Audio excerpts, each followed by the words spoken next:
And tonight's winning numbers are 18, 18, 55, 39, 71, and 43. 43? Those numbers again. We won! Yes!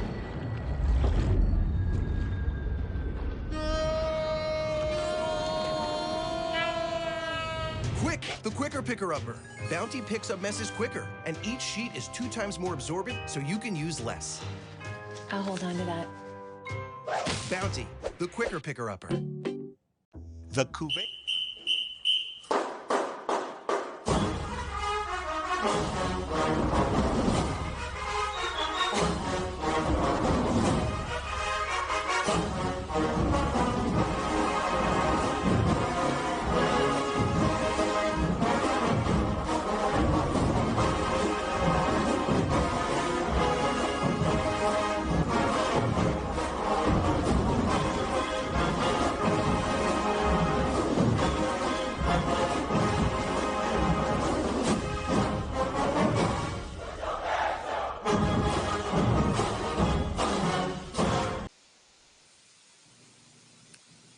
Hello and welcome to another edition of the ONG Strike Zone. Bryan Fulford, Kelvin Rozier, Kofi Hemingway, live and direct.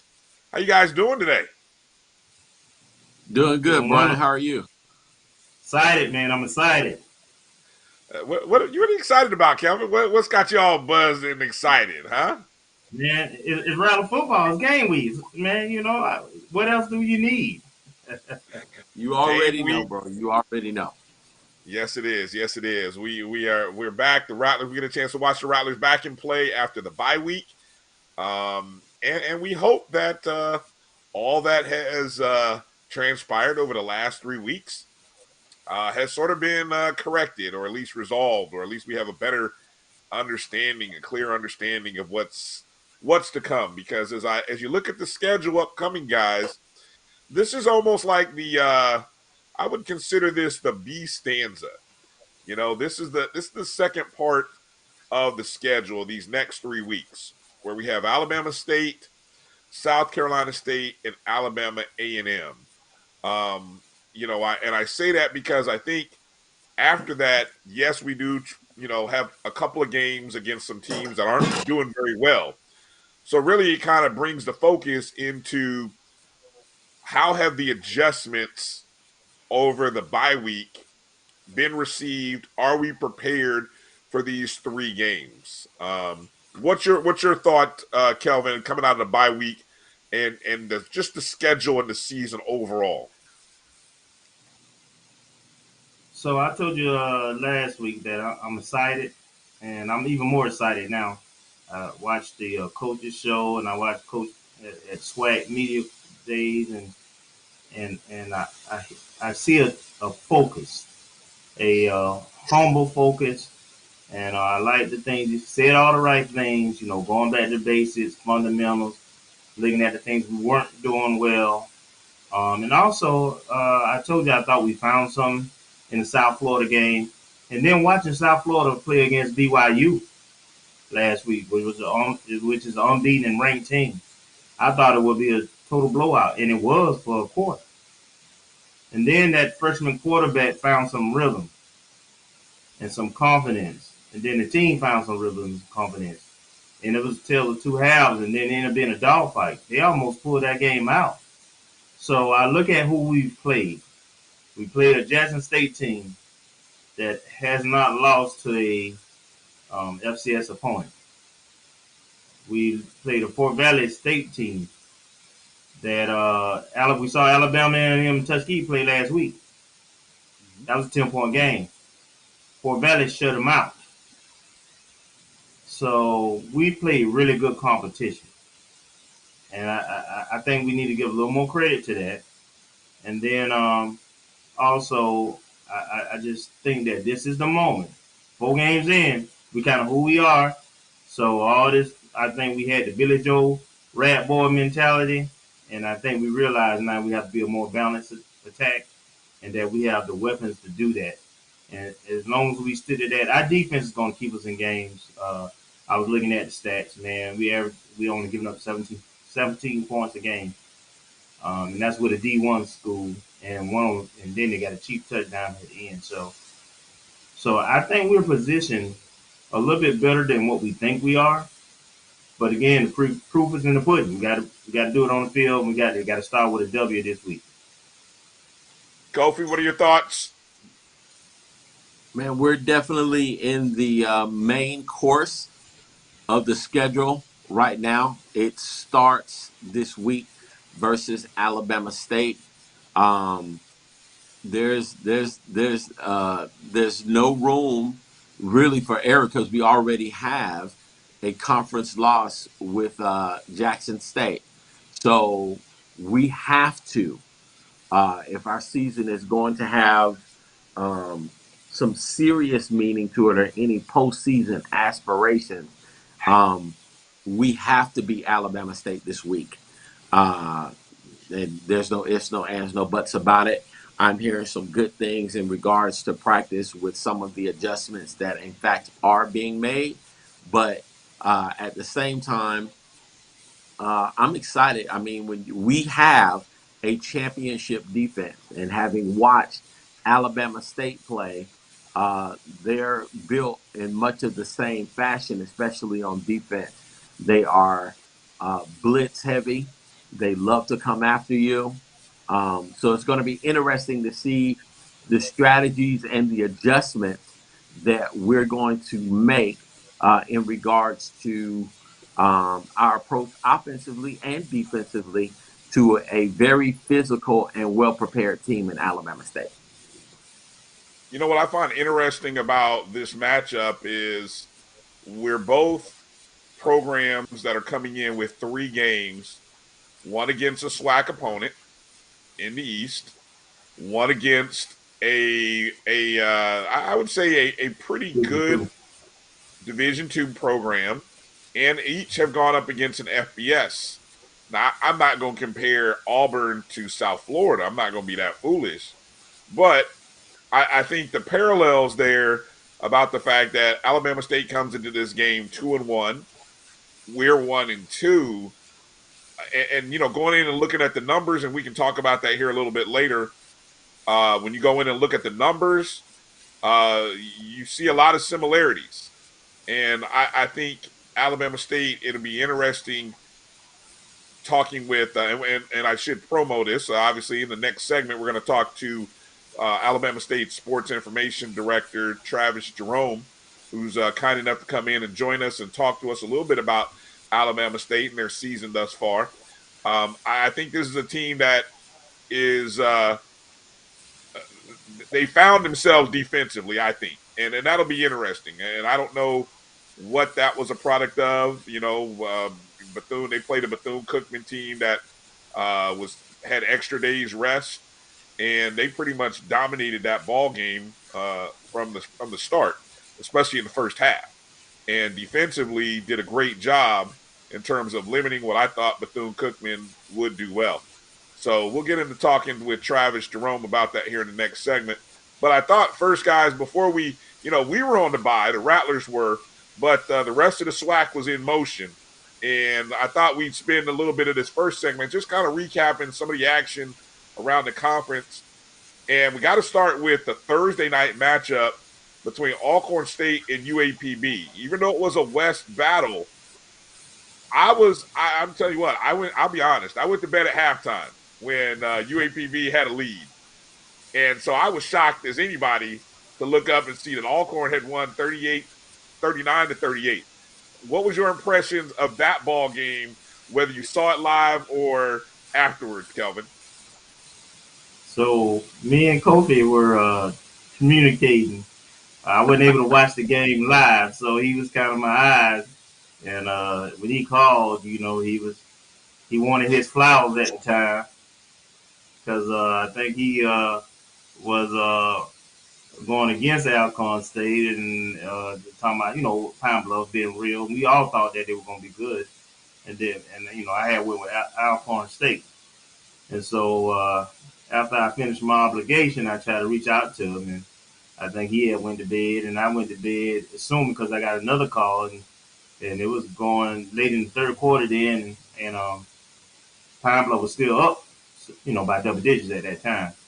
So I didn't find out until the next day either, the morning. that they had came back and won it. And so I think that's a good lesson though for everybody in the SWAC. It ain't over till it's over. These teams put up a lot of points, and they can do it in a fairly short time. It was an entertaining game. I don't think it's going to be the only game that's like that. Now, I don't think anybody will be able to perform like that against our defense or Jackson State defense. I don't think you put up points at will like that. If you fall behind, it's probably over. But outside of those two teams, that's that. I don't. Pine Bluff got another game coming up this weekend, and I think it's going to be another competitive. It's a pick'em game, man, and that's just the SWAC. That's SWAC East and West for the most part. Yeah. What are your thoughts, Kofi, as you watched that game? Did UAPB lose that game, or did Alcorn win that game? It was a little bit of both because Alcorn had the weaponry. They always had the weaponry, but UAPB was killing them in all three phases of the game, and they made a couple of just bonehead decisions, I think, coaching wise, that ultimately cost them the game. They had multiple opportunities where they could have come away with points. I mean, a field goal wins them the game. They had an onside kick that they recovered and came away with 0 points. They had a turnover over in Alcorn's territory and came away with 0 points. It's like, bro, come on, man. Well, did you hear 1 point? Go ahead. No, just Alcorn kept fighting. Once they found their rhythm offensively, really with the big plays, they found some spaces down the middle of the UAPB defense. They kept coming at them. And I think, just really, 10 points is really 2 plays, if you think about it. Even 14 points is 2 plays.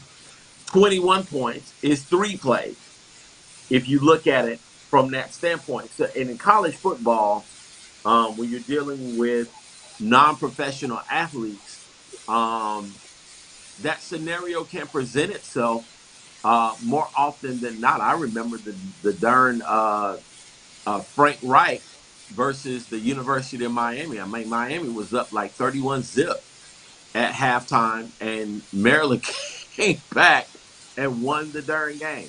So you went back a few decades with that one. Often not in college football. What did you say? I said you went back a few decades with that reference. Yes, sir. Yes, sir. Man, it was an amazing game. One of the things that came out in the SWAC coaches media meeting on Monday was that, and this is coming from Doc Gamble, was that their kicking situation, their kicker had got hurt, and it's funny that didn't really come out in the whole 2-3 days. It didn't come out after the game. It didn't come out 2 or 3 days after he brought it up, which it was like, okay, so that explains why you didn't kick the field goal, because all the while anyone who watched that game was second guessing, like what you said, Kofi, like all it took is 1 field goal. Why would you not kick a field goal? I mean, get points whenever you can get it. And I heard all kinds of things, but it was like, now we understand, you didn't have your kicker. And it was like, okay, I understand that a little bit. I'm a little more empathetic to that scenario knowing that. So that was one situation that came out. But all the while, that was one of the exciting games. And I tell you what, go back and look at the stats in that game. Alcorn really, I should say UAPB really only had the one good quarter, the first quarter. If you go back and look at the stats, Alcorn held them to 3 in the second, 6 in the third, and I think that was 6 was off of a punt block or a block punt or something like that. And then another, so really Alcorn's defense showed up for 3 quarters. It just that first quarter they got blitzed, and it was like, whoa, what are we doing? So they put them in the offense, put them in a tough spot, especially in the first half. And then once everything kind of leveled out, I thought Alcorn really played a great game in the second half. All things compared, you just got to kind of You got to look. That's a game where the numbers and what you saw don't really match, in my opinion. Alcorn, but again, Alcorn is a championship program. So there's a winning culture that's there, and those kids in that program believes that they're supposed to win. And when you have that kind of mentality, no matter how many points you are down, no matter how much adversity you face, you know that you and your squad can find a way to pull it out. Another game involving, this game involving an East Division team, Jackson State.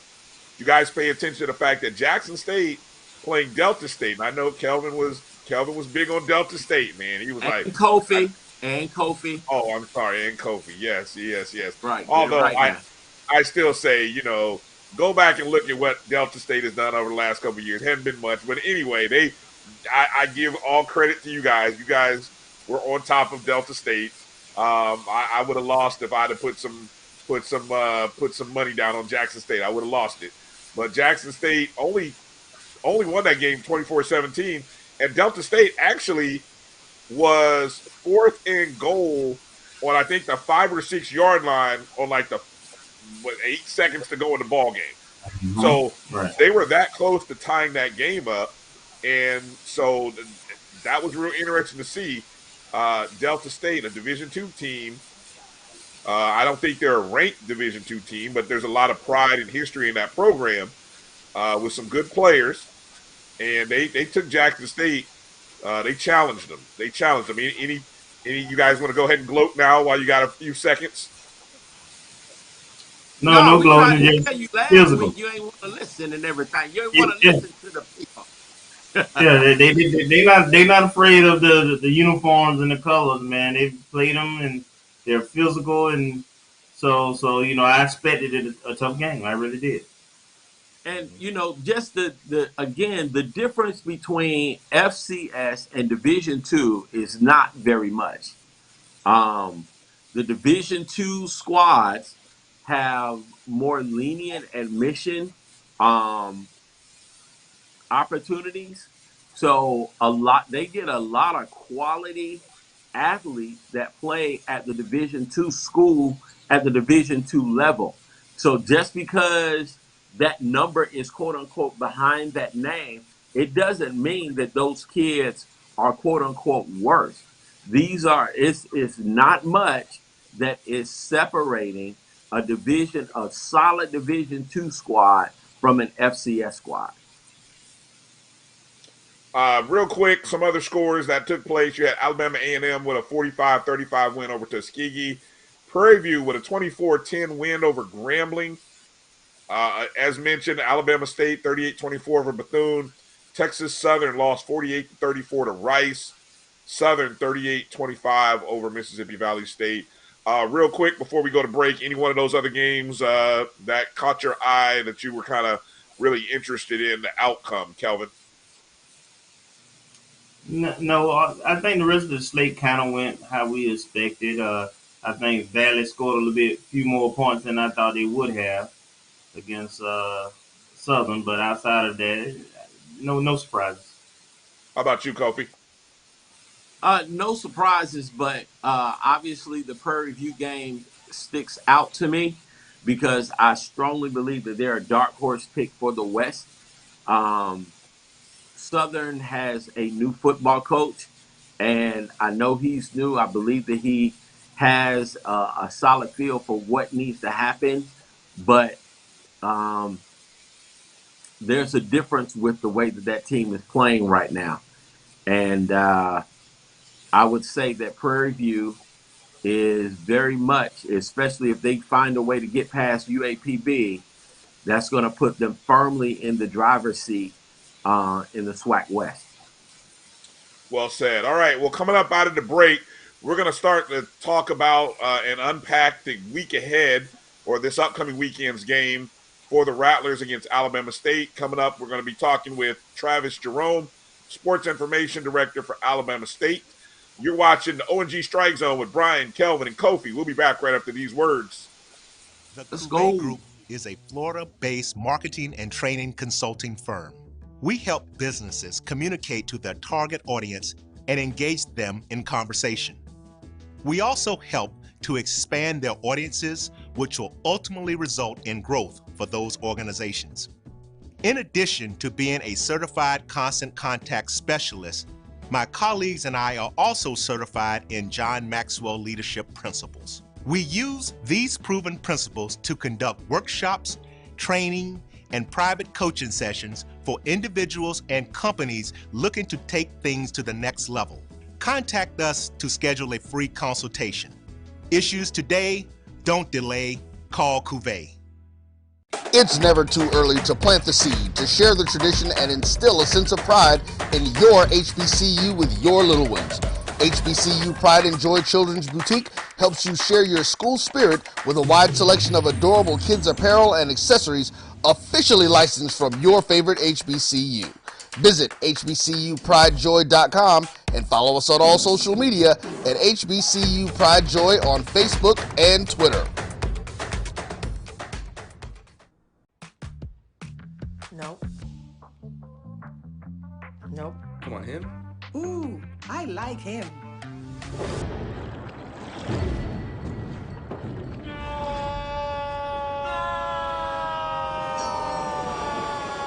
Quick, the quicker picker-upper. Bounty picks up messes quicker, and each sheet is 2 times more absorbent, so you can use less. He's an 8. He's a 9.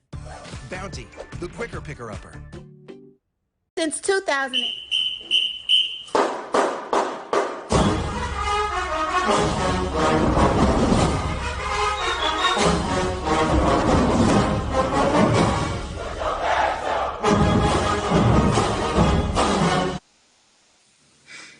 All right, welcome back to the ONG Strike Zone. Bryan Fulford, Kelvin Rozier, Kofi Hemingway. Joining us right now, the Sports Information Director of Alabama State, Mr. Travis Jarome.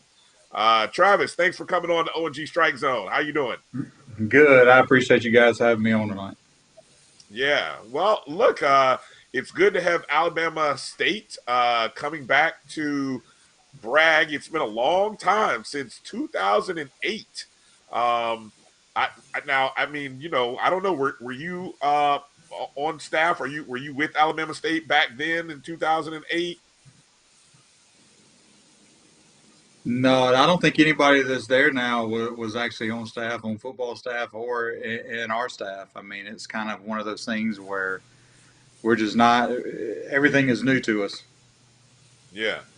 Well, it's an interesting history when you go back and look at this history between FAMU and Alabama State. It's like this will be the 4th time in 32 years. But then prior to that, there was a nice little string of games in the 70s. And then there's a whole history of games, like before all of us were born, probably. So it's real interesting. I don't know, when you look at those numbers and it says like Alabama State is overall 19, 18, and 2. You know, I don't know how we really judge that. You know, where does the modern era lie, you know? Well, you know, the history is rich between both of us. I mean, we were both in the SIEC. We were both, you know, now in the SWAC. It goes a lot beyond the numbers. A lot of people don't know that Alabama State and FAM actually played in the Turkey Day Classic. That's where the Turkey Day Classic started before Tuskegee took it over contractually. But it's a great rivalry to get started again. I know we've got a great alumni base and a great fan base down in Tallahassee. I know there's a lot of FAMU grads and alumni and fans here in our area. So we've heard the talk. I know you've heard the talk. It's just time now to actually get to Saturday and get it started. Most definitely. Let's talk about the win last week and this year's team for Alabama State. Coming off of Auburn, it's always interesting seeing how teams react off of a bye, and especially a bye where you had to play an FCS opponent that kind of really handed it to you a little bit. So to come out and get that win against Bethune, talk a little bit about where the teams mentally, where they were mentally coming out of that, and just what worked. That was a dominating performance, I thought, against Bethune. Well, surprisingly, you know, a lot of people would assume that we would come out and be flat against Bethune after the Auburn game, but the bye week really helped. If you talk to Coach Ely about the differences between the first time we played Auburn and then this past time we played Auburn, he even says it out loud. He mismanaged a little bit the first time because he wanted to give us a chance to stay in the game and give our guys a chance to win and get film. This time he understood that we had a conference slate coming up of 8 straight conference games. So he really managed and kept the injuries to a minimum. You go back and look at that game, it could very well have been a 13-3 or 13-7 game at the half against Auburn. So we were really never out of it until the blocked field goal got ran back. And then obviously third quarter, that's when their depth took over.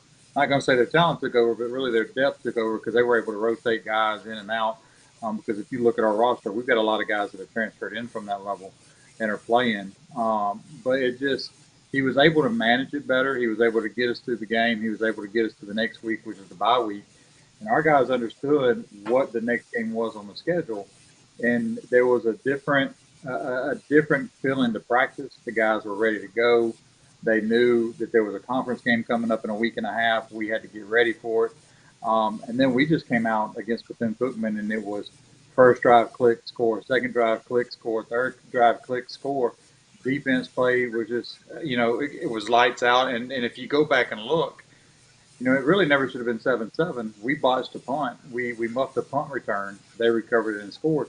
We could have very easily been up 21, 28, 35 nothing at the half because we shut their offense down, took their running game away from them, forced them to pass the football, which is something that, against Miles, we took the passing game away and made them run the football. Against Bethune, we did quite the opposite and made them have to pass the ball more. But it was a complete effort. And we've been looking for that since Coach Ely's been here as the head coach. Offense, defensively, special teams. It was nice to see all 3 components at the same time and not say, okay, well, our defense played well. We still have to work on some things offensively. Or our special teams did well and kept us in the game. And we've got to work on offense and defense. It was good to see. Obviously, we still got things to work on. But it was just a nice, complete team effort just to see all the talent finally click at the same time. Right. Kelvin, what do you got? So there's a lot of buzz going on in Tallahassee. I've heard, there's 15 buses coming down and from Alabama State. And I remember the last time they came down in 2008, there was a great contingent of Alabama State fans. I always tell people, in terms of my time and going to games in the last 20 years, that game sticks out more than any other as far as visiting fans in the stands. And I compare that with even when Southern comes here. They really showed up. And so I just wonder what's the buzz like there, and are you can you confirm that there's a lot of excitement and you expect a big contingent of Alabama State fans to come? Well, if you're counting 15 buses, I mean, obviously they're probably counting our 4, the band's 8, cheerleaders coming down. So you already got 13 right there. But no, there's a big buzz. Obviously, as soon as everybody saw the news that Florida A&M and Bethune were joining the conference, things started happening. Hey, where are we going to play first? We're going to play here first. We're going to play there first. Obviously, we were trying to get FAM on the schedule before we joined the conference. Didn't quite work out that way, but we got you now. I would prefer not to play you back to back with Bethune. But there's a good contingent coming. I know we've got an alumni roundup that's going to take place around that same time before the game. It's going to be, for us, is the guys that are coming down in the convoy with the escorts. We're kind of focused on, and that includes, when I say us, that includes everybody that's going to be in that hotel with the team. We're kind of focused on what happened down on the field in between the sidelines. I mean, it's going to be great to see all the black and gold mixed in with the orange and green at the Bragg on Saturday, and get this thing started again. And not knocking anything with Jackson State or anything else, but a lot of people look forward to this game more than they do any others. And that includes Magic City. I mean, obviously Magic City's every year, but this is something new for a lot of people. I've heard the stories. Obviously, Tallahassee's not a secret to any of us that are on staff now or any of the guys on the team, because we just came down and played Florida State 2 falls ago. So, it's kind of one of those things that the buzz is good. But for us, again, it's kind of all of us are singular focused on what's going to transpire between those lines on Saturday. We got Kofi. Well, I wanted to go back a little bit to one of Coach Ely's comments from last year in regards to the shoe, and wanted to know what your thoughts were when he said, "Give me my shoe back." Was he talking to the fans, or was he actually really talking to Coach Sanders? Look, let me tell you something about Coach Ely. Coach Ely is probably one of the funniest coaches I've ever been around. You just never know. And to be honest, I really don't know. My first reaction, Right. if you ever see me in a press conference, is I'm on the side of the room and I just drop my head and close my eyes and said, "Dear God, please don't let this backfire on us at any point." And it didn't. When Coach came out later and said, "Man, I was talking about a fan that was really heckling," so I was like, "Okay, that's what we're going to go with then." But no, Coach Ely is good. He talked to Coach Sanders after the game and that next week. So anything that would have been aired out will probably be aired out between those two. But it was all in jest. And before anybody asks me the next question, because I know somebody's going to ask me about the video board, I had nothing to do with the video. I'll go ahead and say that right now. That was a totally different crew. I had nothing to do with it. I was actually, no, I wasn't on there. That was the first game I've ever pulled myself off radio. So I had nothing to do with that part of it either. So we'll go ahead and put that out there for you too.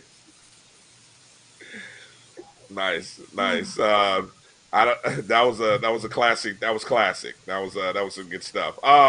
Let's get into talking about the guys on offense, Travis, because as I was going through the numbers, looking at just the tempo that Alabama State played with, they were +9 in terms of number of plays against Miles.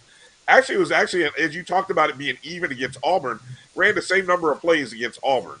And then +13 against Bethune-Cookman. How important is the pace and the tempo for this year's squad? And obviously maybe frame that around the fact that you got a young quarterback, Ryan Nettles, who, yes, he had the experience from the spring, and what that means for his development and what Coach Ely wants to do with the offense. Keep in mind on Ryan Nettles, listed as a redshirt. He's got 7-8 games under his belt now at the collegiate level, but he's not your typical freshman. He missed 3 years of football because of a knee injury and then COVID and then that fall. So he's an older redshirt freshman. He should be a junior right about now playing college football. So age-wise, seasoned, he's there. That spring season really helped them. And really helped our quarterback room because behind him we've got 2 other freshmen. So we're young at that position, but we're not inexperienced. They've all got playing time. The pace of the offense is really dictated and predicated on what the defense has given us. So for us, it's watching a lot of film this week. I know that the guys have been watching Coach Ely this week. They've really been in the film room trying to study. Look, we all know who the coach of Florida A&M is. He's not a stranger to Alabama State. He has a lot of time in the SWAC. The last 3 times we played him when he was at Preview, he beat us and beat us pretty good a couple times. So we're no stranger to him. But that offense, has a lot of weapons, which is really one of those things I think a lot of people don't realize. Ryan has targeted 13 different receivers this fall, so you can't really look at one. The question mark coming in was, who's going to replace Michael Jefferson and Jahad Booker, who transferred out because of the transfer portal? We didn't look outside. We looked within, and every one of those guys you see catching footballs now for us were already here. We haven't, we've got a couple guys in, but, the receiving core is really good. Sean Anderson's done a great job with that group. Jeremiah Hickson, Wallace Corker, Ferron Jones, Deshaun Johnson. I can list them going on. Then you got a Terrace Ellis at tight end. In the backfield, you've always got the Ezra Gray. A lot of people joke that he's going to have his doctorate by the time he's done playing at Alabama State, but the kid is probably one of and I'll say it's probably one of the greatest kids I've ever been around. Greatest young man, not a kid. He's a young man. I mean, he does it academically. He does it athletically. He's a great young man on the field, off the field. Yes, sir. No, sir. Yes, ma'am. No, ma'am. I mean, it's just one of those guys you like to be around. And then you have to throw in the offensive line. The offensive line, Yes. we were all freshmen and one redshirt sophomore, and we're still all Yes. freshmen and a redshirt sophomore. A lot of Yes. people forget, okay, we're in game 4. This is really game 9 for us in this calendar year. So now the concern is how much wear and tear does that spring really have going down the line on this offense in space. But a lot of people, a lot of people get upset at play call, and a lot of people get upset if we can't get in the end zone. But if you go back and look at the 2 ends, we really dominated as far as yardage. We just couldn't put it in the end zone. That was the biggest issue. But Miles' defense is probably one of the better defenses we've been in the league, which is why they won that SIC. People tend to forget that this team is a lot better than you want to give them credit for. And they came in with a chip on their shoulder because they felt like they should have been playing in this year. Instead of playing out. Yeah, good point. Kelvin, go ahead. What do you got? Yeah, I'll just say real quick. You hit on something I think is very key. I think I told the guys the thing. First of all, Alabama State was my dark horse to compete in the East Division before the season started. And one of those reasons why, of course, Ezra in the running game you got depth there too. But with that offensive line you talked about, I watched them in the spring, and I was like, man, they all freshmen and red shirts, man, and they this size and they look this good. They were very sound. So I agree with you. So my question is, Alabama State will win or be successful if in this game against FAMU on Saturday. If what happens? Control the tempo and don't turn the ball over. I mean, it's as simple as that. That's the keys to every game. If you can control the clock and don't turn the ball over, then you'll be successful because you keep Florida A&M's offense off the field and they have weapons. I mean, everybody reads the articles about how much inconsistency the A&M the FAMU offense has had, but at the end of the day, look, it's football. You have to give some of that credit to the opponent. The opponents are the ones that are dictating what you can and can't do. They could very easily throw the towel in after Auburn and said, man, your offense is terrible. You didn't score a point. But we played an SEC school. We knew what we were up against. We knew what we had coming up. Again, each game on our schedule is the most important game because they're all SWAC games. So it's just controlling the clock and not turning the ball over. And we haven't done a good job of not turning the ball over. We've had turnovers in every game. Obviously, against Auburn with the block punt and the block field goal. We had a couple of turnovers where we put the ball on the ground against Miles. It's getting better each week, regardless if you play in the spring or not. The fall is a different season. Everybody's playing for more this fall because there's more games on the schedule. You just have to learn how to do these things and get through. But yeah, if we can just control the clock and not turn the ball over, we'll give ourselves a chance to win all the time, especially on the road. Kofi, what do you got? This is definitely one of the games, just going back to Alabama State, that I just have circled on my calendar from a long time ago, since 2008. And I really can't wait until we actually get to Montgomery, because I believe that there will actually be people on the Hill actually at that particular game. The teams are really that close. But what I want to say is it won't just be football that'll be a big game between FAMU and Alabama State. I mean, there's basketball, men's or women's basketball. Your volleyball team just came off of a win against Auburn. That's going to be huge. The baseball history between the two schools is going to be big. Shoot, track is going to be big. It's just going to be big all the way around. Even tennis is going to be a major rivalry with FAMU and Alabama State. So I kind of wanted to get your thoughts on that, just moving forward, because I believe it has an opportunity to be one of the biggest rivalries in the country. Look, when we got word that Florida A&M and Bethune were joining the conference, obviously, our eyes lit up. For us, it's a 3.5 hour drive, so it makes sense for us because we're the closest school to you in the conference.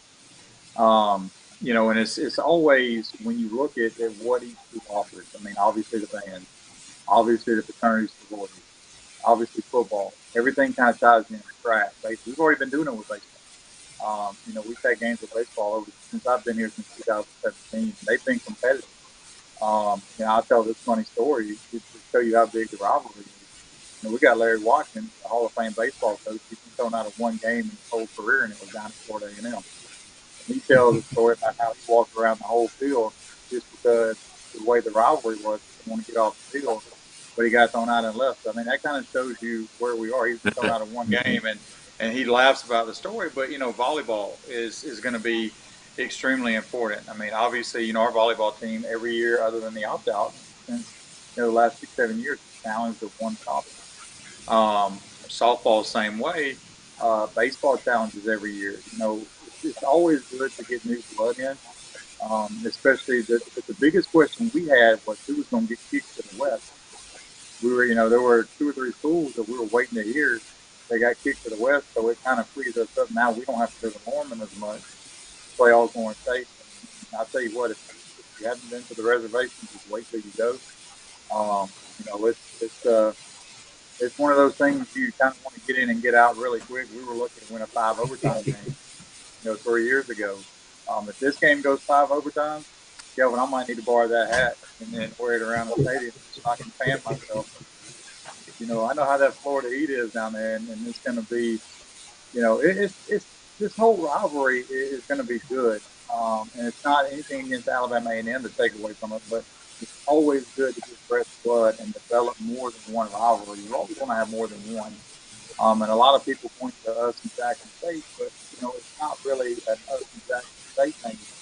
We go play all these games, and whatever happens, happens. A&M, all the fans think, okay, well, it's the big rivalry for the team.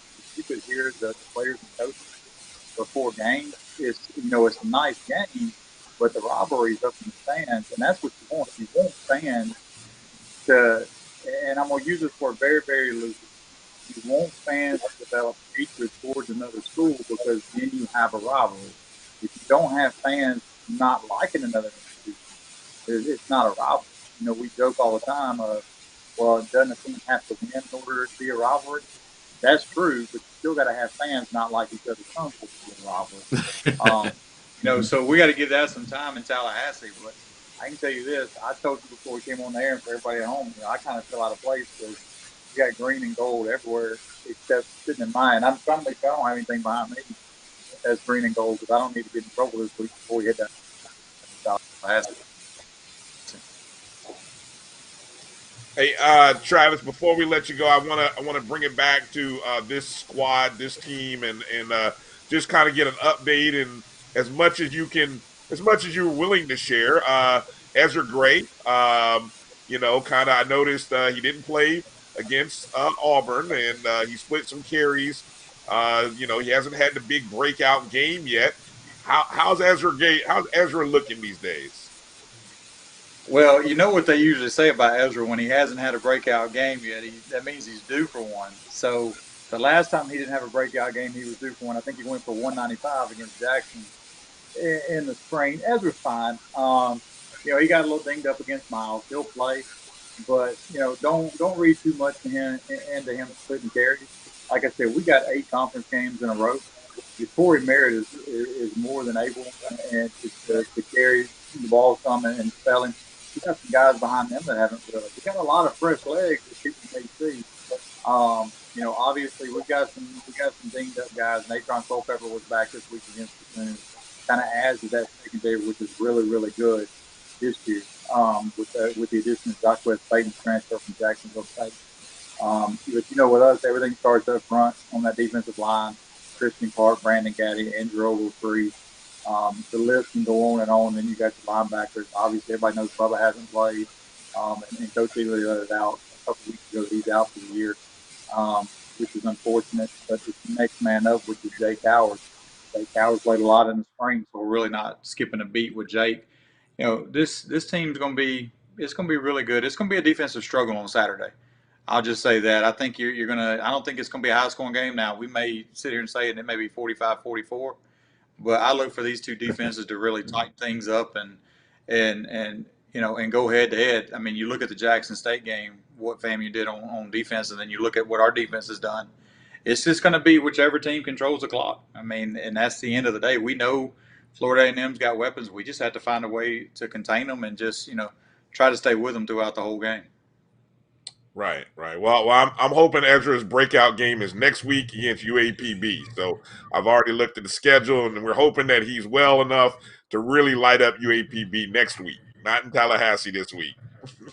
But, well, he's from Panama City now, so the proximity between Panama City and Tallahassee. I'm not going to say anything. Yeah. I don't make predictions. I show up for the game and watch. Well said. Exactly right. All right, hey Travis, thank you for your time this evening, coming in and talking with us and just enlightening us a little bit on Alabama State. Should be a good one. The 2-1 Hornets coming to Bragg, taking on the 1-2 Rattlers. Good old SWAC East rivalry showdown. Should be a good one. At Bragg. So get your popcorn ready and be ready for 60 good minutes. So looking forward to it. All right, I appreciate Travis, you having me on. Thank you, man. All right, when we come back, we got a little more to talk about. We'll break down some more of this game. You're watching the ONG Strike Zone. Bryan, Kelvin, Kofi, and thanks again to Travis Jarome for joining us. We'll be back right after these words. Since 2002, Empowerment Resources, Inc., a nonprofit organization, has empowered more than 1,500 youth and adults in Duval and surrounding counties. Through its programs, Journey into Womanhood, Girls Mentoring, Life Skills for Teens, and parenting education coaching. To get involved with programs, volunteer, or donate, visit www.empowermentresourcesinc.org. Follow us on social media, facebook.com/empowerment.resources and instagram.com/empowermentJAX.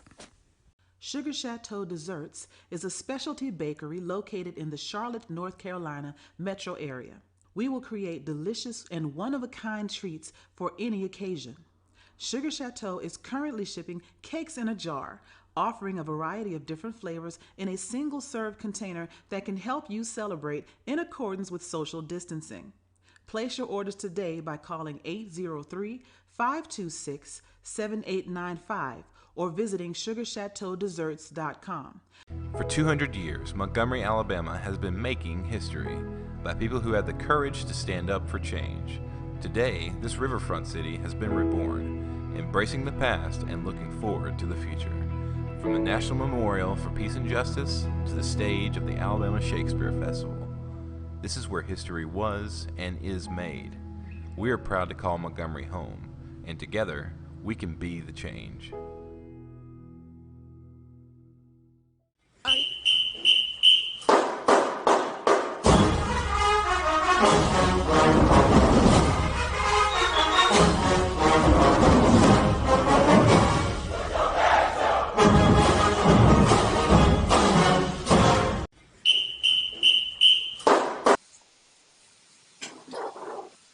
All right, there we go. Welcome back to the ONG Strike Zone. Bryan, Kelvin, Kofi.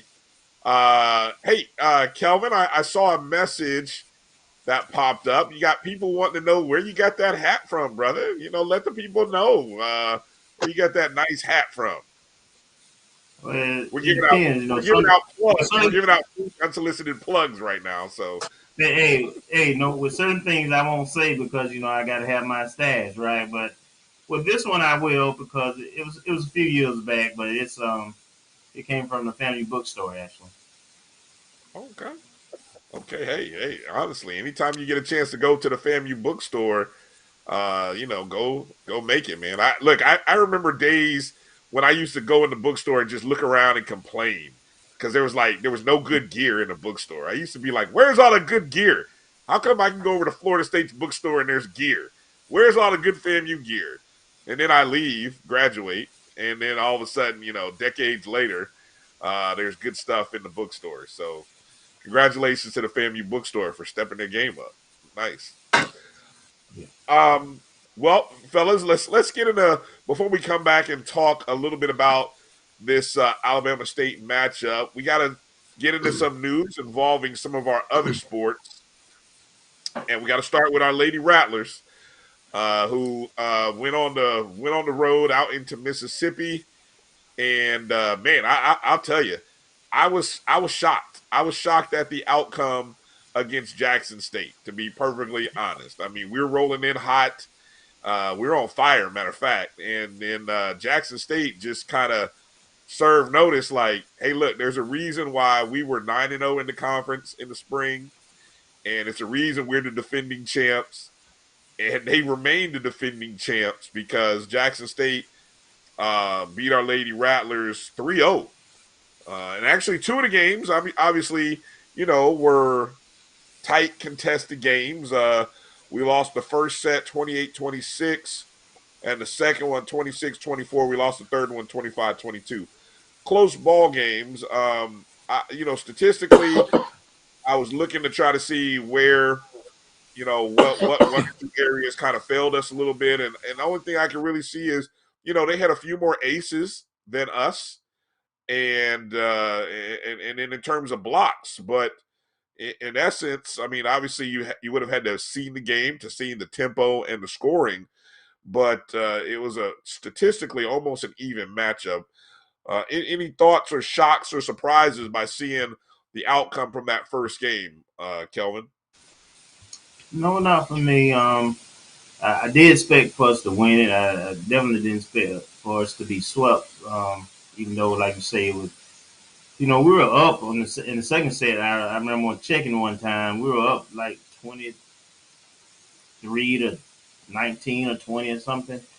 So, but what I would tell you is that I had some people there, some inside information, and what they would tell you is that, perhaps the close games, there were some questionable calls that went the home team's way, that were clearly not correct.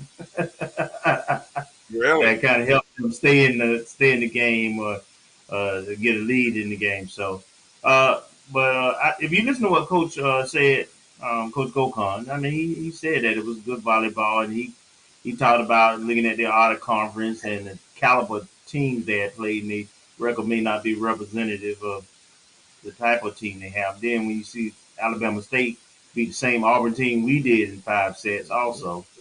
So I just think Coach knows and the team knows. I think we as fans realize we need to pump our brakes a little bit and just recognize that there are some good programs other than ours, and we would have to earn that championship. Now, I still believe we will, and I believe we'll return the favor should we face them in the and later on in the season. But for now, they got scoreboard, and we'll just I think that's a good thing for our team. Let's put it that way. Yeah, definitely a good little dose of reality, a good little reality check. You thought if that mindset of, hey, you thought you were all that, and and then all of a sudden you get kind of served a little bit. But that just Jackson State being winless and then to come in and get a win right off the bat was like, Kofi, any thoughts on the Lady Rattlers opening weekend in Mississippi, which we should say we turned around 24 hours later, got a win against Mississippi Valley State for our first win in the SWAC.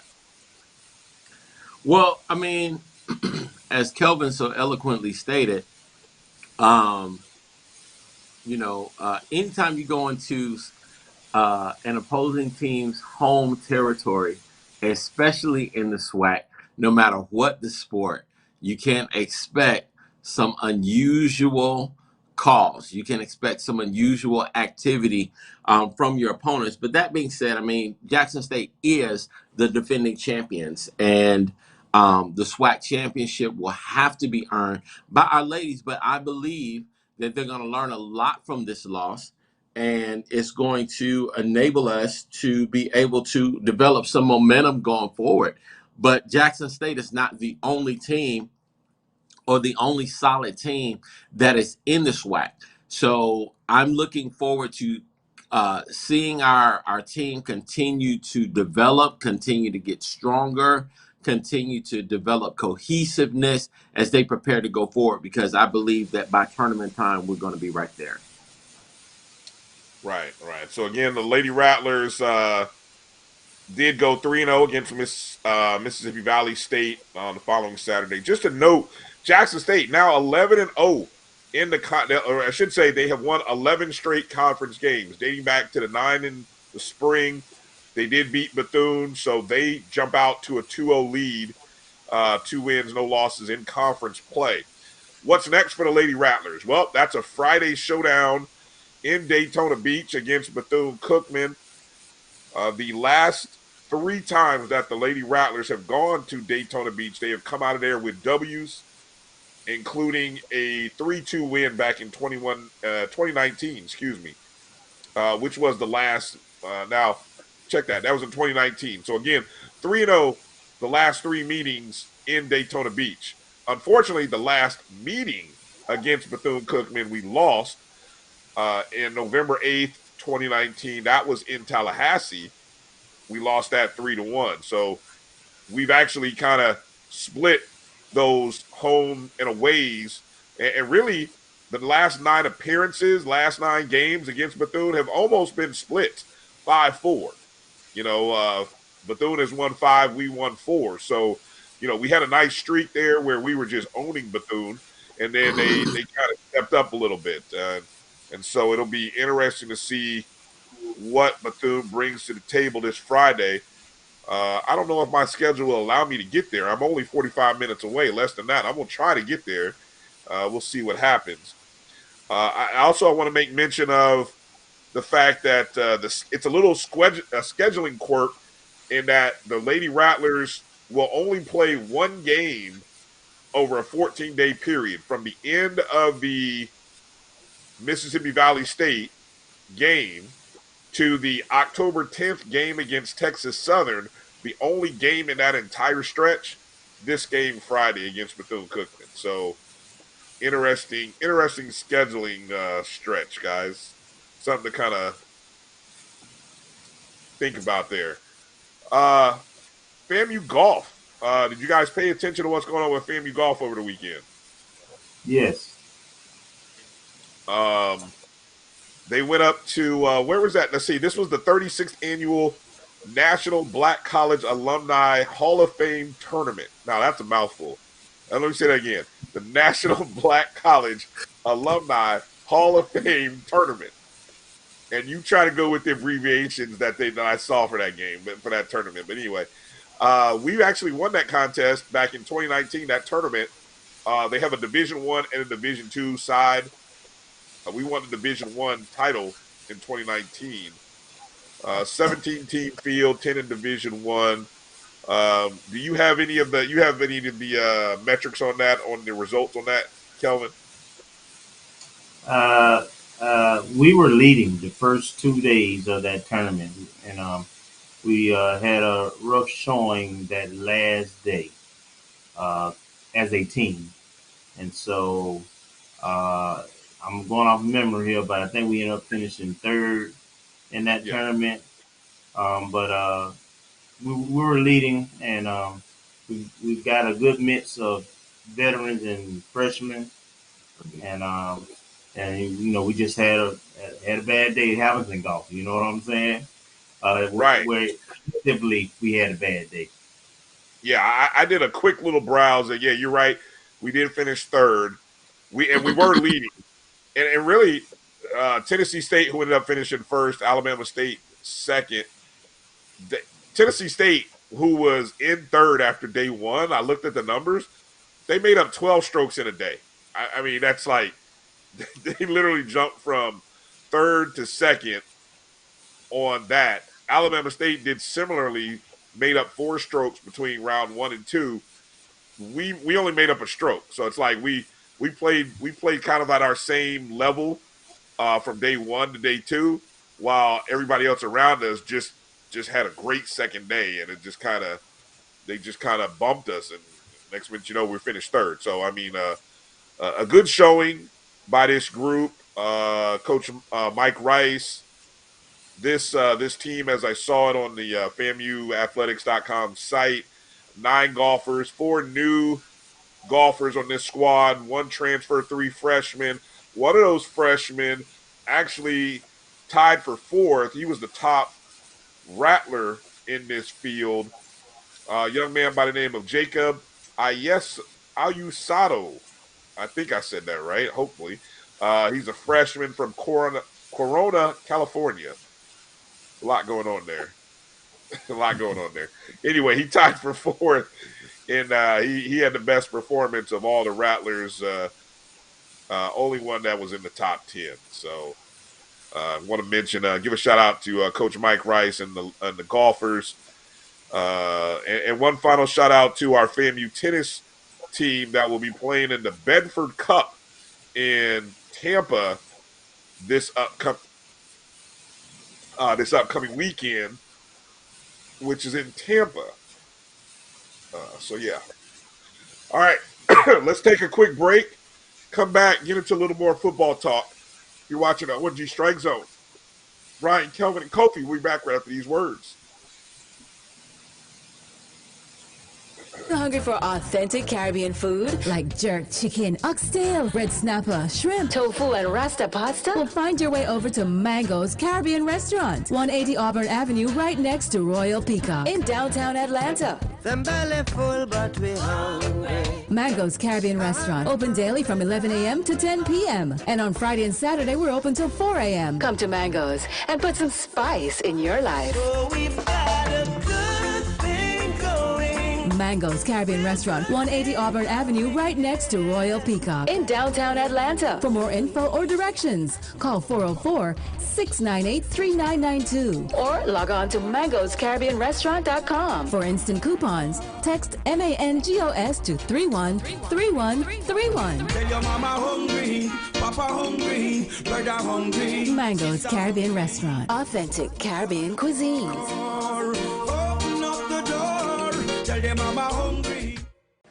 Supermarket sushi, really? No. Wait, Troy, you work here? I'm never not working. Like Head & Shoulders Scalp Shield technology, up to 100% dandruff protection, even between washes. Never not working, huh? Oh, Troy, you're such a good teacher. Yeah, I know. Never not working. Never not working. Never, ever not working. Are you serious? Never not working. Dandruff protection that's never not working. Head & Shoulders Scalp Shield technology. Shop Velvet Online Women's Boutique to spice up your closet with trendy, unique looks. We have fashionable and chic looks at very affordable prices. Velvet Boutique offers free shipping all year long on all orders. Shop online at www.melvetboutique.com. That's www.melvetboutique.com. Like us on Facebook and follow us on Instagram. Shop Velvet Online Women's Boutique. Charmin Ultra Soft has so much cushiony softness, it's hard for your family to remember they can use less. Sweet pillows of softness. This is soft. Holy Charmin. Oh, excuse me. Roll it back, everybody. Sorry. Charmin Ultra Soft is so cushiony soft, you'll want more. But it's so absorbent, you can use less. So it's always worth it. Now, what did we learn about using less? You gotta roll it back, everybody.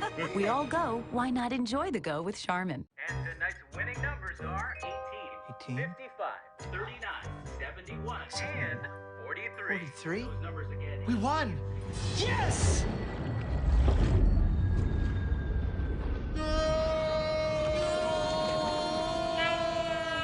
Quick, the quicker picker-upper.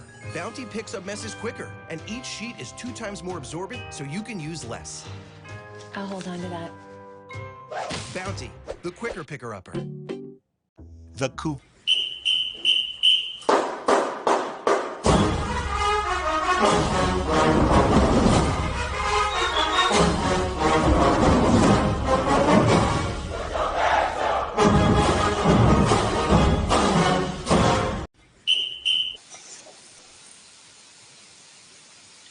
Welcome back to the ONG Strike Zone. Brian Fulford, Kelvin Rozier, Kofi Hemingway, and only one of us is struggling with sinus issues this evening. The other two guys are looking great, doing great. All right, so yeah, let's get into breaking down this contest against Alabama State, guys, and let's start with us. Let's start with FAMU first. Let's start on the offensive side of the ball. What do we want to see? Keys to victory. Let's start with we'll go swing it the other way. Go you, Kofi, and then Kelvin. What do we want to see from the offensive side of the ball first? As Janet Jackson would say, it's all about control. It's all about control. So I want to see us have a steady flow on offense and control the ball, control the line of scrimmage. Our defense is such where we don't have to take a whole bunch of risk, unnecessary risk offensively, and we have the explosive playmakers that can make plays for us. But I want to see us run the ball consistently. That's really, for me, that is going to be the highlight. A commitment to the run game. And if I see a commitment to the run game, I mean that tells me that the coaches' philosophy has shifted a little bit, and they're willing to make those adjustments. And I think that will go a long way to FAMU SWAC championship aspirations. So the thing is seeing us run the ball, and I want to see us continue to control the line of scrimmage defensively. I want to see us continue to just shut people down. So I'm looking forward to us attacking Ezra, getting after him on the run game, and tightening up those windows, those windows where the quarterback has to make plays. So I'm looking forward to that. What about you, Kelvin? We had a couple of guys who got injured in the South Florida game, particularly Ronaldo Flowers, a best pass rusher, and then, of course, our All-American punter. Those are significant losses. All right, we know we have depth. We think we have depth, and I think we'll be okay. But I want to see how those replacements do. Special teams. We luckily we got a grad assistant who was a second team All MEAC. That'll be handling those duties. He's veteran and been in big games, so I don't expect for him to be a significant drop off. You know, he's replacing All American now, so it might not be exactly the same. But I thought our kickoffs were good and so forth. So this is a game I need to see. We're coming off a bye week. I want to see something different, right, than what we saw the first 3 weeks. We should know our strength and weakness. We should know our talent now. So I want to see, special team wise, this is a game we should either have a big return, kickoff, a punt, maybe a block. I'm looking for our special teams to make a play this game. Then the other thing would be to capitalize off of Alabama mistakes. And what I mean by that, not necessarily turnovers. I'm talking in terms of there will be a time, because they're aggressive defensively, and that they're going to have their corners one-on-one with our receivers. And Kofi talked about being committed to the run. I think if we commit to the run, we're going to have some opportunities where, number one, our receivers got to beat their man one-on-one, and I believe that would happen. And then we're going to need Rashawn to make them pay when we have those opportunities. We have to execute when we have big play opportunities. That's what I'm looking for this week. It sounds like I hear Kofi wanting us to run. I hear you wanting Rashawn to win the game. Am I hearing two different sides of the coin there from you two guys? Not necessarily. No, that's not what I said. I said I agree with Kofi, and that's my philosophy. We got to use the run to set up the pass. That's the kind of offense I think that works best with this personnel. But because of that, I think we will have success running the ball. And again, they're going to go one-on-one with our receivers. We got to win some of those matches. And so for me, I hope Chad at some point can be back and healthy, and this game will be a good one to have him, right? Because we've got to not target, even though he's a pro in my opinion, we can't target Xavier 20 times, right? Especially when we got all these other weapons. And we got to get we got to get the tight ends involved and get some plays in the middle of that field. And then, like in short yardage, I would like to see us target Manigo and some of our tight ends one-on-one with some jump ball opportunities, some seam routes. So, I want to see growth. I talked about development, seeing something different. I guess that's what I'm saying. I want to see growth in our offense philosophy and execution. Yeah, I'm one of those people. I think since day one, I want to see more Terrell Jennings, and now that we've got McLeod, I want to see McLeod. I want to see those two guys. I really hope both of those guys can get 15 touches. I really think if both of those guys can get 15 touches, that's going to make a difference because I think Bonnet's going to get his touches as well. But I think already we're already out in terms of pass attempts versus runs. I think I just was looking at the stats.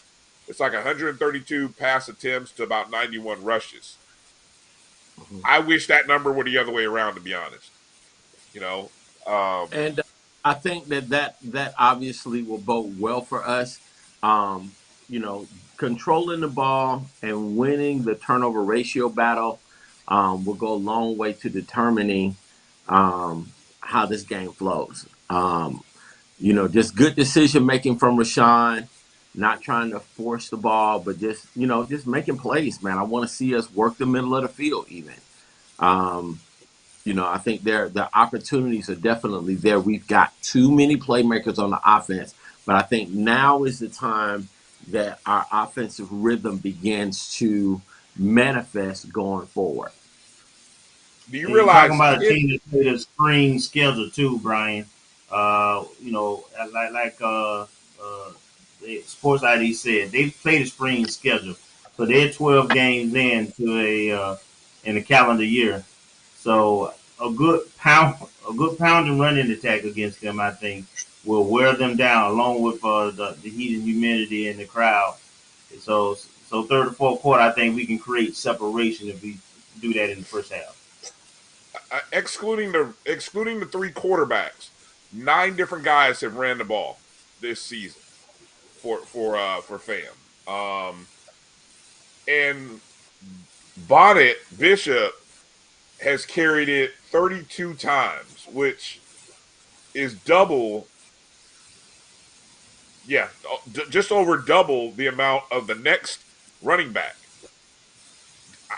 That's, to me, that I have a hard time wrapping my mind around that, given the size of Jennings, and now we know McLeod's only been there a week, but just your smallest guy having your most attempts, I don't understand that, and then in terms of so I want to see more balance there. I do hope the bigger backs pound them with the bigger backs first, then put the other guy in there, Bonnet or even DeAndre Francis. And I know we want Bonnet on the field. We want him as a playmaker. But I think there's some options and things that you can do with Bonnet that make a little more sense.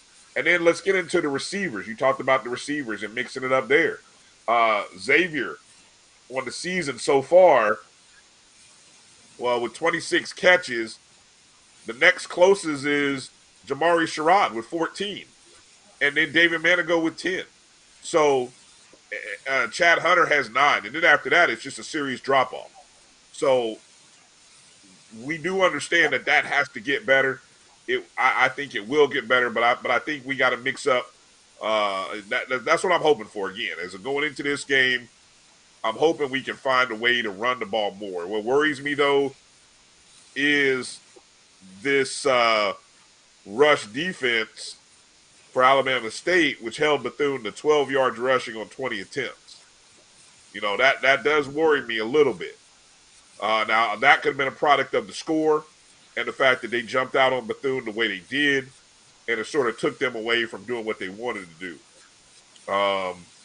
One other stat I thought I'd talk about offensively that has me nervous, and it has to improve in this game, is our third down efficiency. On the season, we're 14 of 47 on third down. That's just under 30%. Granted, defensively, we're holding our opponent to a similar number. Yep. But that's good but it's not good. We usually want your offense to be functioning at a better rate than the defense, right? So that's one stat for me. Any other stats, team stats that you guys have looked at or are interested in as it relates to the offense? Well, I would say that just looking at, Terrell Jennings is averaging 9.8 yards a carry. 9.8 yards a carry. That's a big deal. Even Bishop Bonnet is averaging 4.8 yards a carry. If you give him the ball, if you give them the ball 3 downs, that's a first down. That's a first down every single time. So being able to control the ball, or making a stronger commitment to the run game is what I think is going to help us, not just this game, but just long term. And for the record, we haven't had multiple backs this size since the 80s when we had Choo Choo Middleton and Ike. What year was that? That was 1982. Man, there you go Ike again, Williams. taking us back 4 decades. Kofi giving him history lessons out here, Kelvin. Again, having those big backs brings a measure of physicality. Even if you think about what Nick Saban does with Alabama, he doesn't have a whole bunch of smallish backs. He chooses big backs for a reason, because he knows that if they get to the second level or even in the second half, that your defensive backs are going to have to make a career decision. They're not going to want to tackle those big backs that have made and gathered all that momentum coming down the field after gaining 5, 6, 7, 8, 9 yards. That's a business decision, touchdown Alabama. So I believe that if our guys get to that next level in the defense, that's going to pay dividends long term. And we've got the backs to do it. How about you, Kelvin? Statistically, anything out there that you're worried about or that you want to see some improvement on? The statistic that really stood out to me was average yards per play, passing versus rushing. They're pretty close, both under 5 yards per play. So that's good for running. That's not so good for passing. Again, we've got to start to develop the big play capability. We know we had a weapons.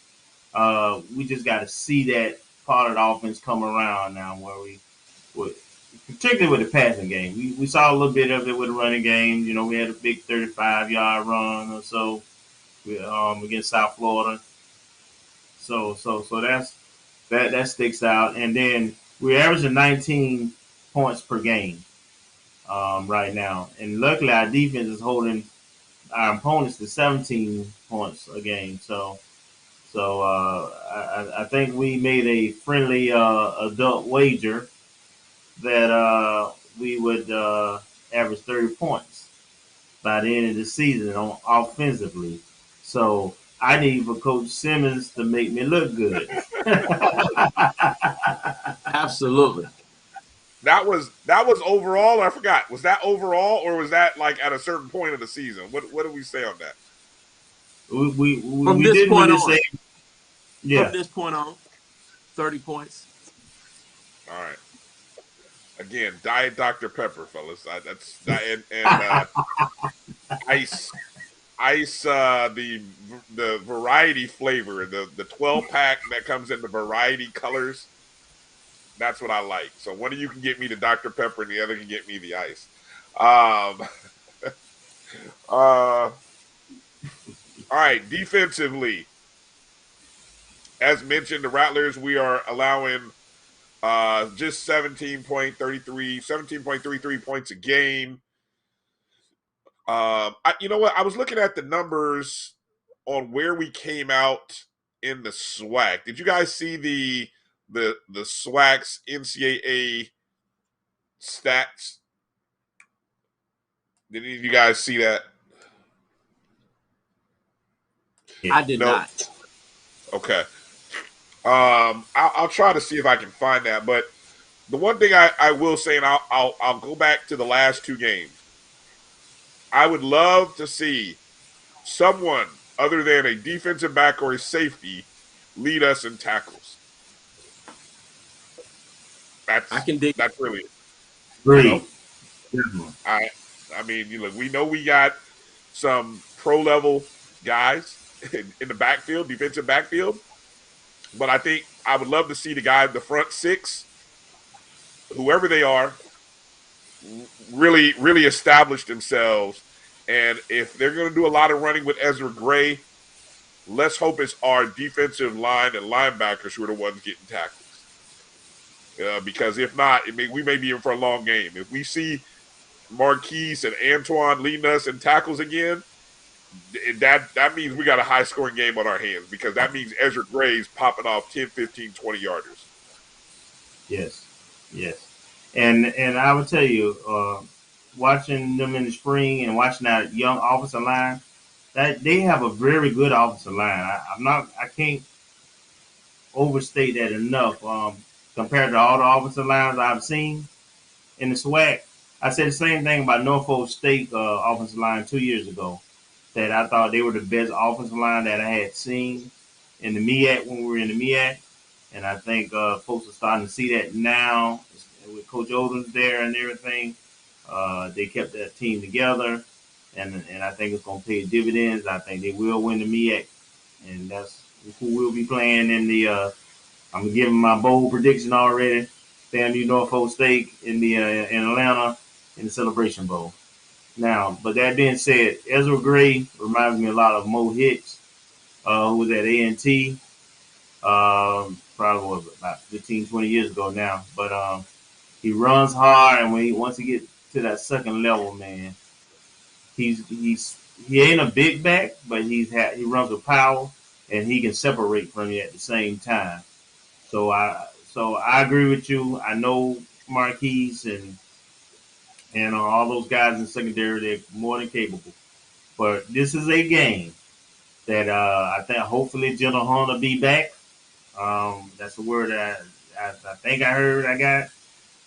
And I need an interior line along with our inside linebackers to be factors this game. They have to be present, or it will be a long, competitive game. Absolutely. What about you, Kofi? I just want to see us again just dominate in all three phases of the game. I just think that it's key. We are at home. This is an opportunity for Rattler Nation to actually even be a factor in the game. And that's another thing that I want to see our fans just really begin to mature tremendously, because from here on out, we are in conference mode. So these games count. So making noise, the first series of the game, making noise on the third downs, making noise when the defense is out there on the field is one of those things that helps a home team to develop that home field advantage. So I want to see Rattler Nation do their part in the game to help us get to that next level. It sounds like you're saying we don't need a wine and cheese crowd on Saturday. Absolutely not. We need a homecoming spirited type of crowd. Make some more noise. Hey, real quick, before we take a quick break, one of the things that I'm worried about is Alabama State's efficiency in the red zone. They are on the year 8 for 8 scoring when they get into the red zone. 7 of those 8 times have been touchdowns. That's going 2 for 2 against Miles and 6 of 6 against Bethune. Obviously, they didn't get into the red zone at all against Auburn. But that's a 100% scoring rate in the red zone. So I think that's the area we want to keep them out of. And hopefully our defense can do that. But also, if they do get in the red zone, watch what happens and see Can we limit them to field goals? Don't give them touchdowns, because they have had a lot of success this season against two. I would say Miles is a very good team, and Bethune is going to be a good team. Let's not sleep. So against two very good teams, they've been perfect. Not too many teams in the NCAA are rolling with a stat like they are in the red zone. So let that be noted. Hey, let's take a quick break. We'll come back with some bold predictions, not only for Saturday's game, but then around the rest of the SWAC. Excuse me, if I can say that correctly. You're watching the O&G Strike Zone. Bryan, Kelvin, and Kofi. We'll be back after these words. The Cuvée Group is a Florida-based marketing and training consulting firm. We help businesses communicate to their target audience and engage them in conversation. We also help to expand their audiences, which will ultimately result in growth for those organizations. In addition to being a certified constant contact specialist, my colleagues and I are also certified in John Maxwell Leadership Principles. We use these proven principles to conduct workshops, training, and private coaching sessions for individuals and companies looking to take things to the next level. Contact us to schedule a free consultation. Issues today, don't delay, call Cuvée.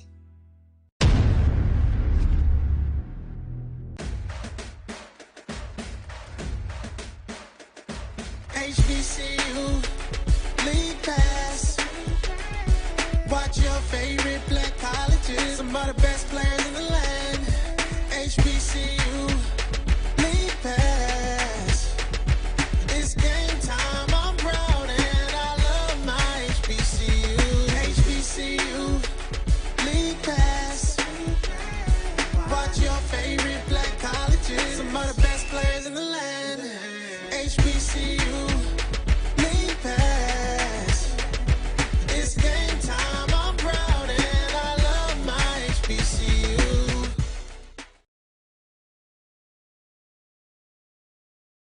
It's never too early to plant the seed, to share the tradition, and instill a sense of pride in your HBCU with your little ones. HBCU Pride and Joy Children's Boutique helps you share your school spirit with a wide selection of adorable kids apparel and accessories officially licensed from your favorite HBCU.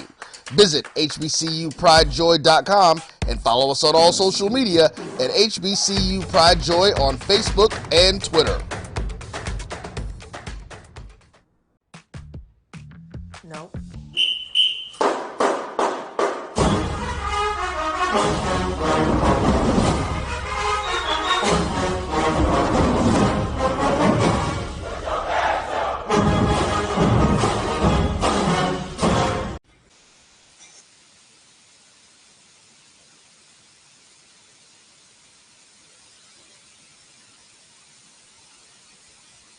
Sound.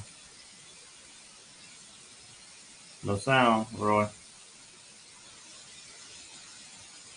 Check. Yeah, there we go. The power of live broadcasting. Appreciate you, Brian Fulford on mute, trying to make it through the end of this one, man. I tell you, my sinuses are a mess. God bless it. Kelvin, Kofi, holding me down, holding me up like Pippen. I'm far from a Jordan, but I mean, I'm gonna need both shoulders to get through the end of this one, fellas. If you're out there watching us, we appreciate you. Follow us, please. Facebook, Twitter, Instagram at O&G Strike Zone. Go download the Jericho Broadcast Network's app. Right there at the top. MyJBN/MyBCN is where you can find the Jericho Broadcast Network's app on your Google or Apple Play Store. And then you'll always get updates on when we go live. All of our broadcasts, all of our shows, you get that tip. Good to see that so many of you agree with us about the rushing game, and hopefully we'll all keep our fingers crossed that we see more rushing this upcoming week. And hopefully our guy Montre Bennett, hopefully you heard where Kelvin got that hat from. That's the FAMU bookstore. So hopefully you heard that. And shout out to everybody out there watching. Thank you for watching. Please make sure to like and subscribe. All right, fellas, let's go through the rundown of this week in the SWAC, and we'll end it with our game, the FAMU Alabama State The schedule starts on Thursday. UAPB with the rare back-to-back Thursday night games. They hosted last Thursday, gave up they had what's the old saying? A victory that was a defeat snatched from the jaws of victory, something to that effect. All right. So now their season is on the line. They travel to Prairie View A&M, who got a big win against Grambling State. So this is a big game in the West because Prairie View can literally go up 3 games. They can go 3-0 in the West. And, I mean, pretty much, I'm not going to say it's a done deal, but it's looking pretty good for Prairie View going forward. Big game here. How do you see this one playing out? Who do you got? UAPB at Prairie View, Kelvin. So when I think a game is competitive and it's a toss up, and I think talent wise, this is just like the Alcorn State game. It could really go either way. Both teams I have a lot of respect for their talent level. I'm going Prairie View, and primarily I'm going Prairie View because they're the home team. I will say that I have been extremely impressed with Prairie View and how they have looked even out of conference. I know you and Kofi were pretty high on them out of the West as a sleeper. I was a little bit less hard on them, but I'm on board, and I think they're a very dangerous team in the West. And so I'm at home. I'm going with them. Okay, Kofi. Prairie View's at home. I think what's being underestimated is definitely Prairie View's quarterback is on pace to be SWAC Player of the Year. So he's going to be a major factor in this contest. But the Prairie View defense is what's going to, I believe, be the difference maker in this contest. I'm going to say Prairie View at home by 10, at least. My schedule matrix from the beginning of the year called for it. Now, look, my matrix called for Alcorn State to win last week.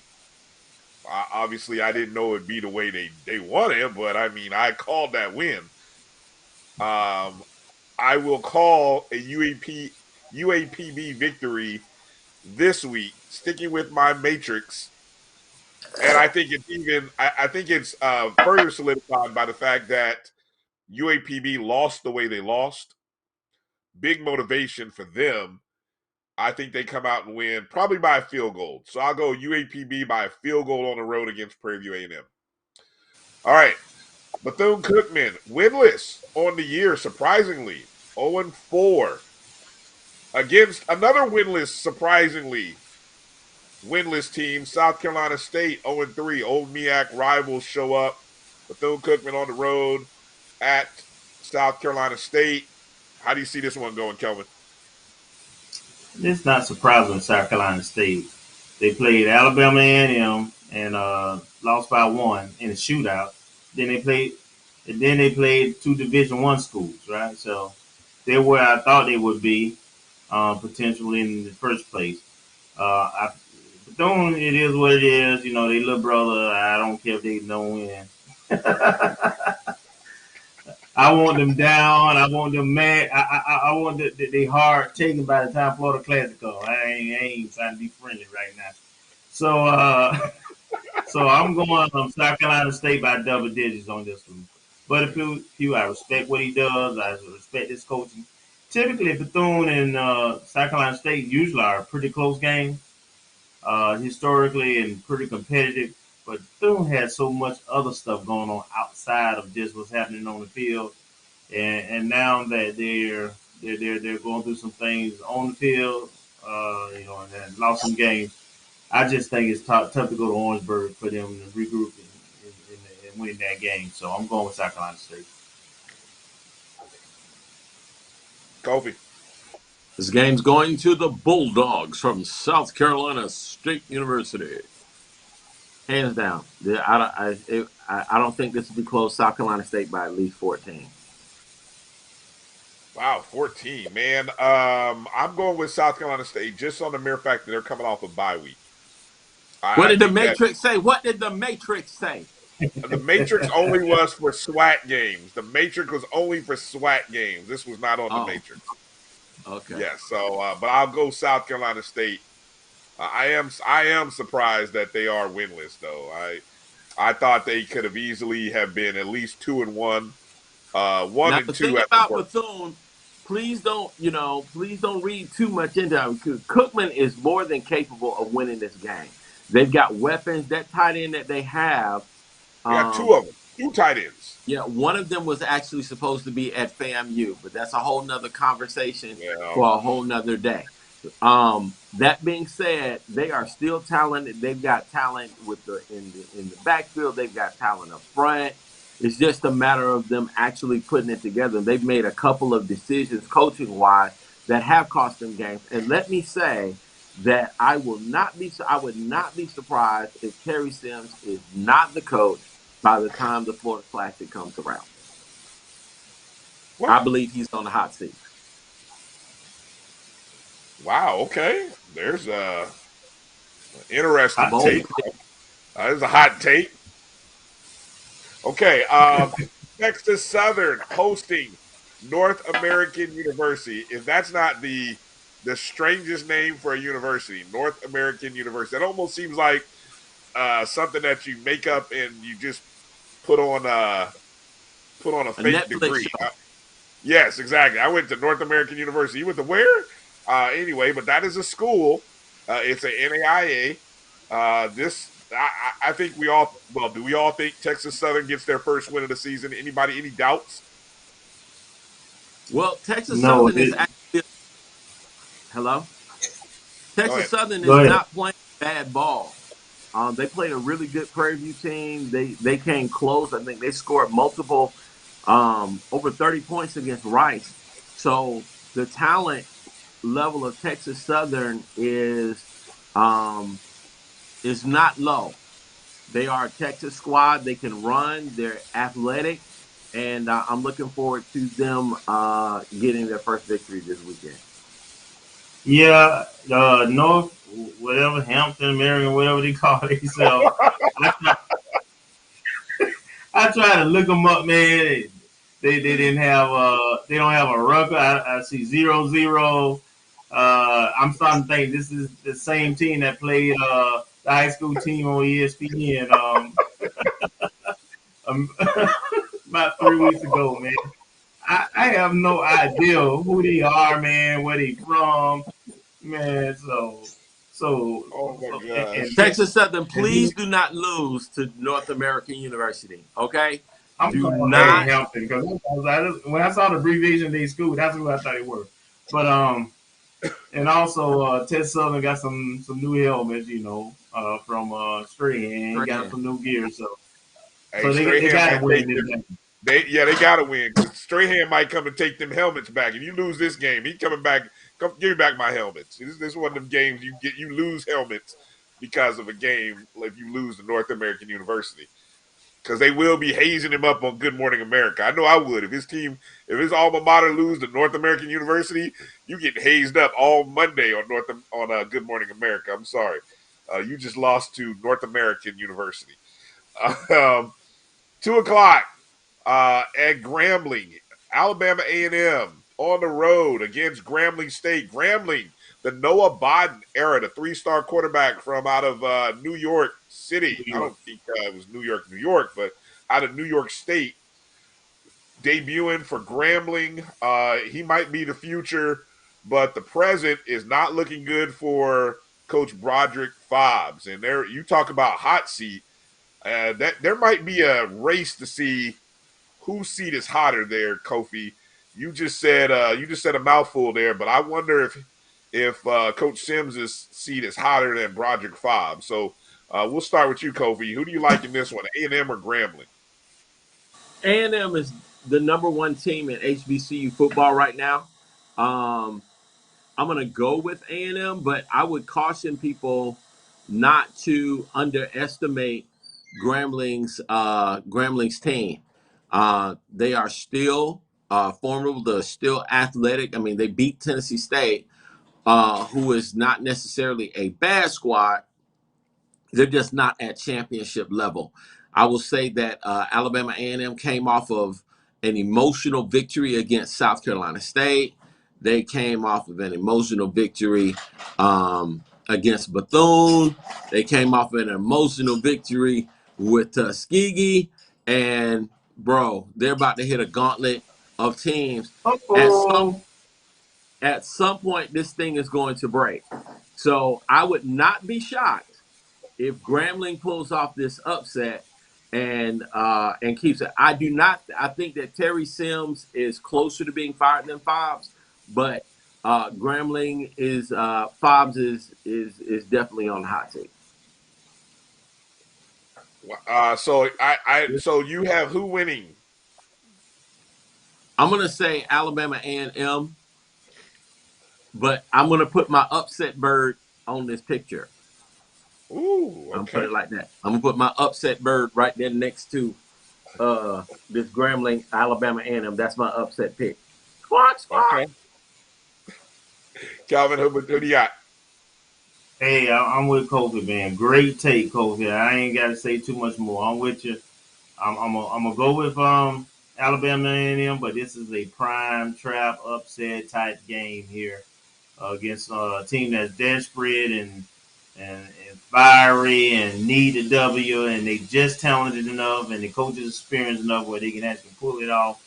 And Alabama A&M has had to get up 3 weeks in a row, use a lot of energy and emotion. They again, another team that played in the spring, so they're double-digit games into a calendar year and playing football, and this is where I think the spring ball will start to impact the other teams. So I'm going Alabama A&M, but like Kofi, upset alert now. Be careful. You guys are crazy. There's no upset happening in Grambling. If anything, I'm gonna tell you my surefire play of the weekend. See if you can find the first half on Alabama A&M against Grambling. Play the first half, whatever the number is. If it's 9, if it's 10, give them. Alabama A&M will put up points in the first half. The second half is what worries me. The second half should worry you, but trust me. Death taxes and Alabama A&M putting up points in the first half, that's a lot. I'm telling you now. Alabama A&M wins this by – now, they're not going to blow out Grambling. That's the thing. So, this will probably end up being a 7 to 10-point ball game. But the first half will be at least about 2 to 3 touchdowns first half. I'm telling you now. All right. North Carolina Central travels to Mississippi Valley State. MEAC versus SWAC. North Carolina Central's 2-2. Mississippi Valley State still looking for their first win of the season. A lot of people have a lot of nice things to say about Mississippi Valley State's defense. Unfortunately, they're not stopping anybody from scoring, or either the offense is not scoring enough points to win ball games. I don't know which it is. North Carolina Central's got mollywopped by North Carolina A&T. How do you see this one going, Kofi? Well, Central is the best. Why did you pick this darn game? Can we move on? But seriously, Central is the better team. But I will say, again, Valley is just one of those teams. When those teams go to it or better, anything can really happen. Central should come away with this victory. I'm going to say by 14. They should win this handily. They are the better team offensively, defensively, and then also special teams. I think they just ran into a better squad with A&T. A&T's been the better squad over the last 3 years. They're not that far off from I'm saying reclaiming or getting back to that championship level that NCCU had, but they're not there yet. They should, again, NCCU should come away with this victory by at least 14. But watch those SWAC races. What do you got, Kelvin? MEAC versus SWAC challenge, number 3. And this like number 3 or something like that? Yeah, with South Carolina State A&M, and then and so, but I'm like Kofi, but I'm gonna be a little kind with Valley on this one, right? I drilled them pretty hard past week. I think this is a game that they're at home. They had some success in terms of offense against Southern. I remember watching them against Jackson and I want to say Alcorn last time they played at home, and they had some fight to them. So Mississippi Valley at home, they played strong. So I'm gonna go with Central because they are the better team and they defensive team, but I think this is another one that'll be a little bit closer than the experts think. All right, there's no matrix on this one, but I'm going with the home team. I'm going with the SWAC. I'm sticking with the conference. We are now part of the SWAC, so I'm going to ride with the SWAC on this one. Mississippi Valley State gets the win, first win of the year. I love a good story. Let it be Mississippi Valley State. Somebody's got to get a win, right? All right, here we go, guys. Last game on the docket, 6 p.m. Eastern, 5 Central. This will be a Facebook Live broadcast on the Rattler Sports Network, I believe. Although, the last time that we played Alabama State, it was broadcast online on the Black College Sports Network. I don't know, we got to talk, it'd be nice if we can get that back again, but anyway, that's just saying, If you remember the last time, there was a 99-yard kickoff return by Leroy Van in that ball game. Back in 2008, the Rattlers won that ball game, I believe, 30-22. Been a long time. So, all right, bowl prediction, score and outcome, Kofi. Who you got? FAMU, Alabama State. FAMU 24, Alabama State 14. All right, Kelvin, who you got? 31-14 FAMU, but that separation won't happen until the second half. We'll wear them down and pull away in the second half, and that'll be the first game to them starting to average 30 points a game, and I get my sodas. I noticed that. I peeped what you did there with the 31. I saw that. I saw you did that. That's all right, though. I'm going 27-21 because we're not getting 30. But I'll take 27, and I'll go 21. A late score by Alabama State gives them that 21. But I'll take the Rattlers 27-21 over Alabama State. I think the bye week will be just what the doctor ordered for us in this ball game. All right, fellas. That's going to do it. Any final thoughts before we get out of here? How about the Stingettes? Wait a minute. Who's coming? Who's coming, Kofi? Who's the breakdown? I shouldn't be this excited for the dance troupe coming. So I'm sorry. I'm an old man being excited for I'm wrong for that. I'm sorry. Kofi, who's coming? Who's coming? Tell them about the band. Who's coming? The mighty marching Hornets are coming into Bragg Stadium. I want to get on there like they used to say on the Fat Albert show and be like the Brown Hornet. But the Stingettes are coming to Bragg, but the people, what they're banking on with their show is going to be the Honeybees. And the Honeybees are too sweet for me. Too sweet for me. Anyway, go ahead. Go ahead. No, the Honeybees are a dance troupe of women that are over 200 pounds. I put it like that. And they do splits and they do all kinds of dances and twerking and all kinds of stuff like that. And, they do their little thing. But, yeah, they should be called the Bumblebees because that's what they look like. But they call the Honeybees. Wow. Wow. Okay, I think we might need to go now. Wow.